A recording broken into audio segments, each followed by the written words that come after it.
All right, folks, hello and welcome back to online English class. Hope you guys are doing well today. Today we're going to be working on OTN 4, which analyzes Act 4 of King Lear.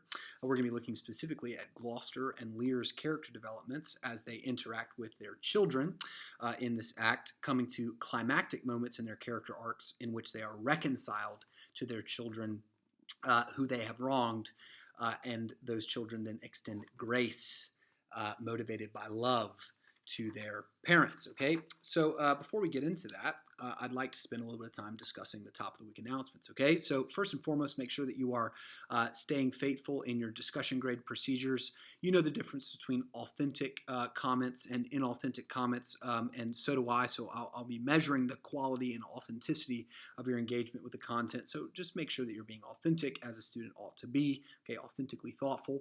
All right. Throughout the course of this week, we're going to be completing OTNs 4 and 5, which is going to conclude our analysis of King Lear. All right, on Tuesday at 3 p.m., you need to complete, if you are in the AP course, your progress check for Unit 8. This is the last one of the year.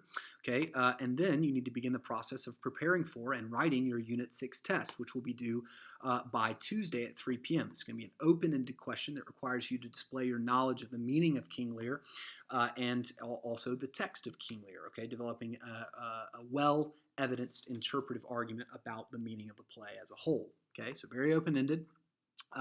We'll be working on that later. All right, so your reading and homework basically can be summarized as you need to complete Progress Check 8 by Tuesday at 3, read Lear as we work through the play together, and email confirmation of OTNs 1 through 5 by Friday at 3 p.m. All right, so this is a sort of all-in-one homework grade for your OTNs of King Lear. So make sure you send that in when they are complete by Friday at 3. Okay. Contextualizing all this is your work on the quarter 4 essay, which is due anytime. I did say May 20th, but I've changed it to any time from May 18th to 22nd. And also, if you're in the AP course, your MWE for the road, which is due again anytime from May 18th to 22nd. Okay, so in other words, right, if you're in the honors English 4 class, once you complete your Unit 6 test, okay, and you complete your quarter 4 essay, your coursework is done. All right, so you can complete the class after you have submitted your test on May 5th by completing your quarter 4 essay and submitting it anytime from May 18th to May 22nd. If you're in the AP course, all right, we're going to be spending all of the days after our Unit 6 test preparing for our exam on May 13th, looking at possible prompts, reviewing the content necessary in order to be successful on those kinds of free response questions. All of which are just oriented to you being as successful as you possibly can be on that exam. Once we take that exam, the only thing that you have left before you is completing your quarter 4 essay and completing your MWE. When you do that, your work is done for the course. Okay, so we are nearing the end here. So it's both sad and also exciting. I would like to just spend just one moment saying I deeply miss you guys in class. I wish that I could teach this text to you face to face. I miss your personalities. Contrary to popular opinion, I enjoy you guys and really hope that you are doing well and experiencing some kind of life and blessedness during this time. Okay, so without any further ado, let's go ahead and jump back into the content. All right, so in Act 4, we have already completed our SQ3R for OTN 4, which gave us a sort of broad overview of what comes to pass in the 4th Act. And today we're going to be undertaking the second major task in the analysis, that is analyzing how the major characters are developed in this portion of the narrative. Okay, before we do that, before we look at Lear and Gloucester's character development, I'd like to return to and also perhaps deepen or expand or add some nuance to our understanding of Lear and Gloucester's character development up to this point. All right, so one of the sort of central thematic questions that, in my view, Shakespeare is raising in this play, okay, I would argue that he's inviting us to meditate on the kind of world that we live in, okay? And he does that through comparing the various worldviews of the characters in the actual fiction, right? Do we live in Cordelia and Kent's world, where nature is governed by a kind of moral order or a kind of law that compels human beings to behave justly to one another. And when I say justly, I mean to behave the way they ought to behave to one another. In other words, to do unto others as you would have them do unto you, and coupled with the central ethic of loving one's neighbor.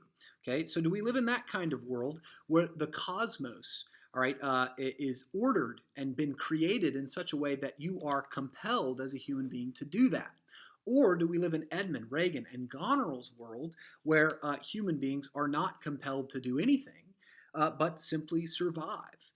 Which requires, to varying degrees, some kind of pursuit of happiness, some kind of will to power. And that will to power is amoral, okay? It deconstructs the existence of moral ideals, okay, because the end goal is simply to continue living and to live the kind of life that you will for yourself, okay?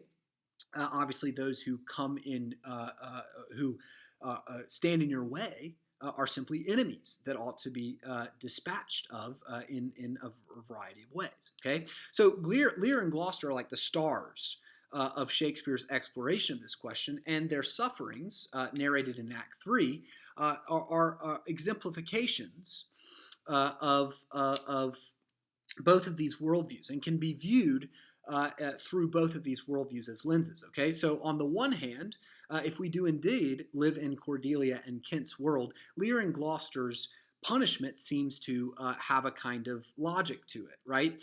They did not treat the other human beings around them justly, and therefore, right, they are sort of cursed with a contrapasso, a suffering of the opposite, right, as they are disempowered, treated unjustly, dishonored by those most close to them, and cursed with kind of insanity and also blindness, reflective of or symbolic of their insane or blind rejection of the world's moral order. But on the other hand, right, if we live in Edmund, Reagan, and Goneril's world, okay, Lear and Gloucester's suffering can simply be read as an expression of the fact that they are getting old. And when people get old, right, they begin to disintegrate, right? They begin to deteriorate. And that leads to suffering, right? This will to power begins to be something that they cannot obtain anymore.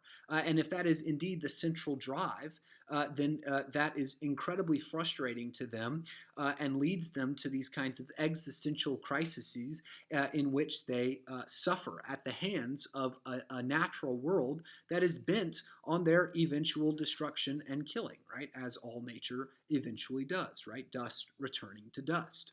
Okay? So, in Act 4, Shakespeare kind of continues to develop these questions and also to develop the characters that inhabit these different worlds. Okay, so the first characters we're going to look at today are Gloucester and Edgar. Okay, so Gloucester in Act 4, Scene 1, around line 20. Okay, so let's turn to Act 4, Scene 1, around line 20. Gloucester says, I have no way and therefore want no eyes. I stumbled when I saw. Okay, so here he's kind of articulating his own blindness. He is embracing his own humiliation. All right, and then he articulates a desire to be reconciled or to bless his son Edgar. Okay, so on the surface, this would seem to juxtapose Lear's lack of a satisfactory attitude toward Cordelia, the daughter that he has cursed. And in a sense, yes, he does indeed juxtapose Lear in that way. But both of them have a deeper similarity, okay, as both characters, when confronted with their own moral failings, fall into this kind of nihilistic pessimism in which they do reckon with their own failure, but that failure leaves them with nothing to live for. Okay, a universe, a world, a life, a mind, a spirit, a heart that is just completely adrift, completely chaotic, completely meaningless. Okay. So it's important when we look at Gloucester here to just remember the nature of his suffering first and foremost. Okay, so stick with me on this point right here. It's important to remember that the root of Gloucester's suffering is not merely that he trusted the wrong person, that he believed Edmund's lies, right? If it were indeed simply a fact that he believed false information because it was told to him by someone that he trusted but shouldn't have, then the onus is all on Edmund, right? It's all Edmund's fault. Okay, but that's not what Gloucester's suffering is rooted in. Rather, his most essential failure, and the thing that his suffering is sort of stems from, is his belief that the laws to love his neighbor and to love his children sacrificially did not apply to him because he was a man of power, because he was a privileged individual. Okay, that's evident all the way back in Act 1, where he is sort of humiliating to Edmund's face, Edmund's own mother. All right, the sexual license that was entailed in the creation of Edmund in the first place, okay, which implicitly was done adulterously. Okay, he obviously wasn't married to this prostitute that he was having an affair with. Okay, however long that affair may have lasted, and then his subsequent rejection of Edmund, okay, which is told to us in the details of Act 1, where it says that Edmund's about to leave for another 9 years. Why? Because Gloucester's ashamed of Edmund. Gloucester doesn't father Edmund well. Gloucester doesn't father Edmund lovingly. And then irrationally believes that Edmund, after being rejected and spurned for all these years, having come of age, being rejected and spurned by his father, humiliated and shamed by his father, that he will somehow be some kind of faithful, loving son to his father. That's completely irrational, right? And Gloucester, therefore, believes Edmund's lies.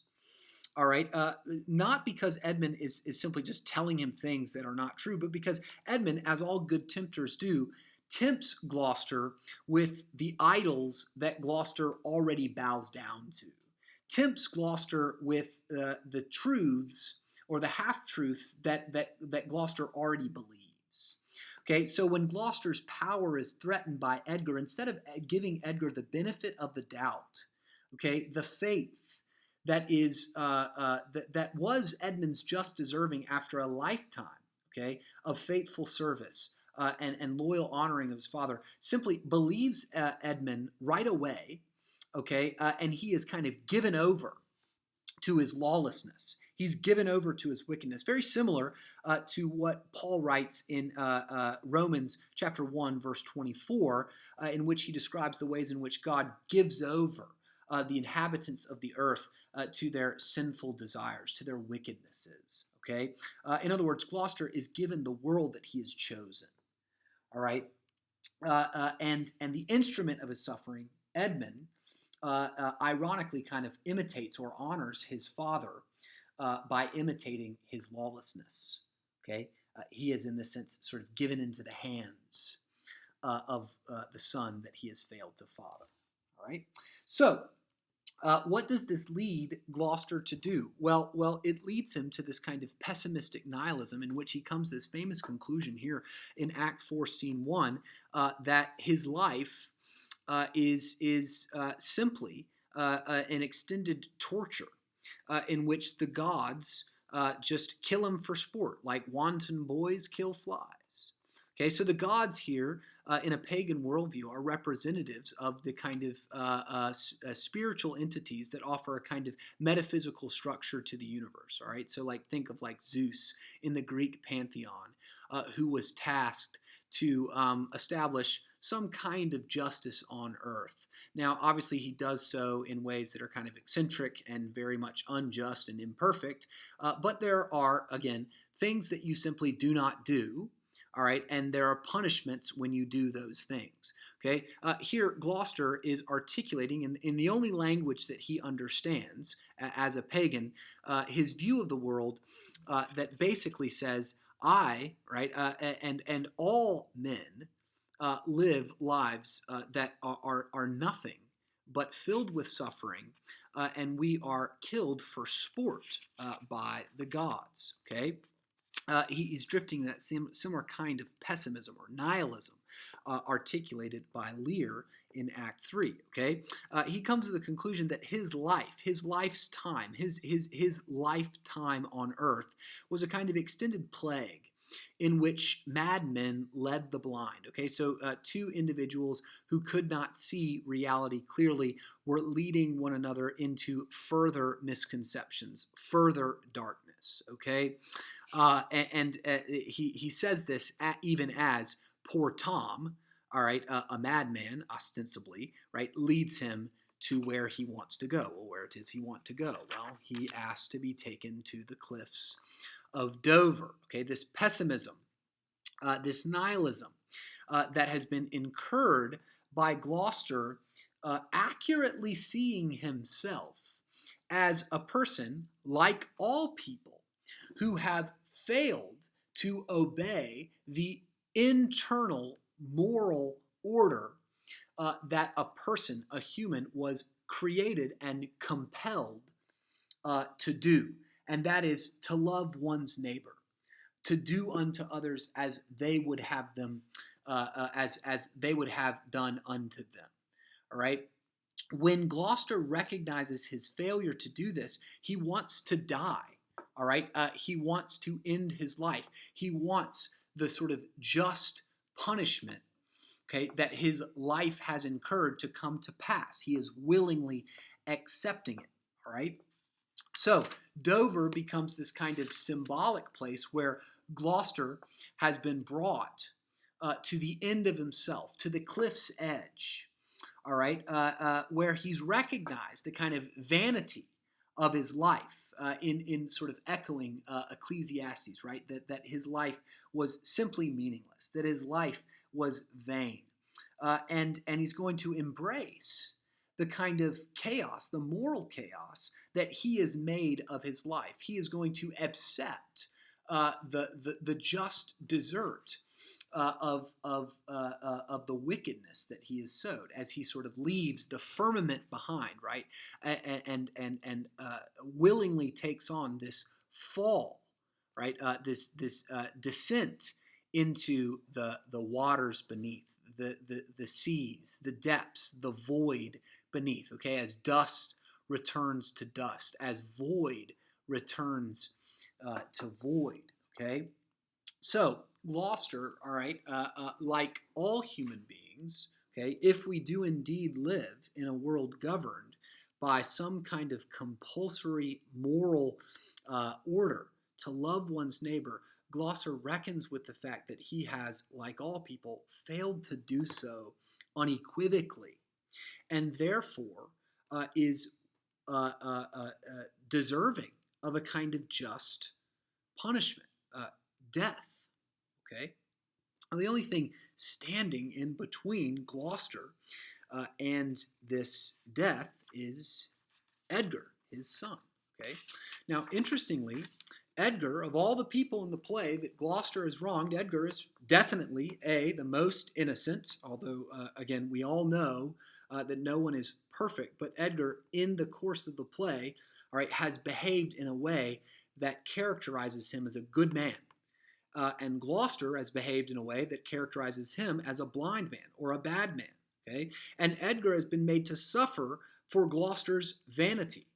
Edgar has been made to suffer for Gloucester's selfishness. Edgar has been made to suffer for Gloucester's blindness. And instead of allowing his father to die, the death that Gloucester believes he deserves, and that existentially he indeed does deserve, Edgar, following the law to love one's neighbor, extends grace to Gloucester. Now, why is grace loving? Okay, well, love entails grace because from cradle to grave, okay, love is a kind of self-sacrificial, devoted choice in which an individual decides to delight in and to extend mercy to individuals who don't always deserve exactly what you are giving them. Okay, like a young child who interrupts the lives, the otherwise relatively comfortable and harmonious lives of their parents, waking them up late at night, right? And my friend just had a kid. I'm about to have a kid. I'm going to be getting woken up late at night, all right? And instead of being annoyed by that crying child, that parent rushes to the child's aid, okay, at whatever hour, okay, at whatever expense to themselves, rushes to that child's aid and extends all of the care that child has. Why? Because that parent loves the child. That parent follows, in that sense, the law of love. Okay? Because like that baby, we too all, all right, need to be given grace, because we, like Gloucester, all have failed to be loving. So the law of love, if an individual is indeed going to follow that law, entails gracious treatment of those who have wronged them. And very similarly, all right, if there is no such thing as love in Edmund's world, in Reagan and Goneril's world, there is no grace. Okay? Because when an individual wrongs you, okay, the only recourse, the only thing that you have for them, logically, is hatred. Okay, and to varying degrees, you ought to get rid of them, all right, because they have interrupted your pursuit of whatever aim you have established for yourself, whatever you will, okay, whatever will to power orients your behavior in life. And so, interestingly, Edgar here, who has been wronged by his father, following the law of love, following Kent and Cordelia's law, extends grace to his father. He takes him to a false cliff. And there, Gloucester, in his blindness, believing himself to be on the edge of the cliff of Dover, okay, kneels down and cries out to the mighty gods. Okay, so he's been humbled, and he renounces the world, all right, and shakes patiently his affliction off. Okay, he can't bear it any longer. There is nothing to live for Gloucester. Okay, and he wants to die. If Edgar lived, he says, his last words would have been, "Bless him. Now, fare thee well." Okay, so Gloucester here has been brought to the end of himself. He has confessed the depths of his own wrongdoing and reckoned with the just penalty of that wrongdoing. But, all right, obviously, he faints, he does not fall, he does not die. And Edgar, in disguise yet again as a peasant at the bottom, the quote unquote bottom of the cliffs of Dover, says, "You were saved by the gods. Your life is a miracle." Okay? In other words, right, this language signifies or points to or connotes the kind of miraculous healing, reconciling power of grace. Now, obviously, Edgar is not Jesus, and he's not saving Gloucester from all of his sins, okay, and absolving him of that sin. But in a small refraction of that gospel story that resonates in God's world and echoes through God's general revelation of himself through love and loving relationships, Edgar comes and sort of raises his father, resurrects his father from this death, and brings him back to hope. All right, and what Gloucester has to hope in is the fact that, right, his life is sustained by the power of love and grace, and he doesn't, again, significantly, he doesn't even understand the full weight of what has come to pass. Right, Edgar remains in disguise.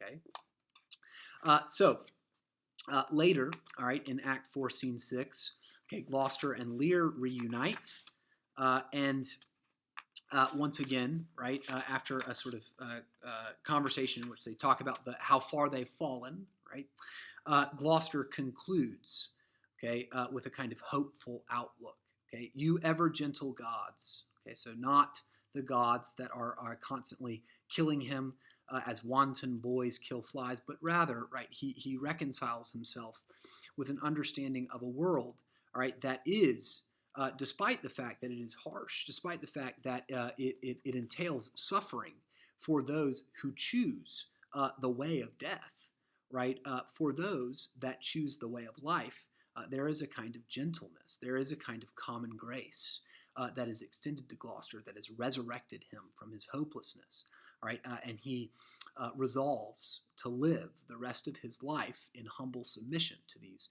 gentle gods, okay? And Edgar says, well said, or well pray you, Father, all right? So all of this, very briefly, okay, I will say this, is mimicked or imitated in Cordelia's climactic treatment of Lear, who Lear also has been brought to a kind of cliff, right, a cliff's edge, right, this edge of kind of desolation, right, that his life has turned into. Now, he doesn't obviously want to go and jump off the top of the cliffs of Dover, but he is also brought there. Okay, he is in that symbolic space as well, and this scene takes place in that symbolic space as well. So perhaps unlike Gloucester, right, Lear's cliffside of Dover is his insanity, as he is sort of dove into that void of no longer even having his wits about him. And Cordelia actually resurrects Lear from that insanity. Okay, and Lear, significantly, right, earlier, when Cordelia goes and seeks him out, as love does, right, Grace goes and seeks out Lear, and what does Lear do? He runs away. In fact, it's kind of comical, right? One of the gentlemen who serves Cordelia comes and says, "Hey, it's you, King Lear." And to show that the gentleman is on Lear's side, he kneels to Lear, like, "Hey, this is still your kingdom. You're still our king." And your daughter's here to get rid of those poisonous snakes that you empowered, right? And he goes, "Oh, I'm a king? Well, only if you say so, and you can only make me be king if you catch me." And he runs, right? And he's like typically depicted as naked in the scene or very scantily clad, okay? So you got this old man running away from this gentleman who's trying to like bring him back to his daughter who wants to give him love and grace. Lear is too ashamed, very much like Gloucester, to authentically confront those that he has harmed. All right? And Cordelia tracks him down. Cordelia, compelled by love, compelled by her obedience to that which she has been made to do, okay, begs her father, "Look upon me, sir. Hold your hand in benediction over me. Bless me." Right? What a beautiful kind of healing statement from Cordelia to her humiliated father. Come and bless me. Give me your fatherly blessing. Be a dad again. And she says, "No, sir, you must not kneel." Here he kneels before her.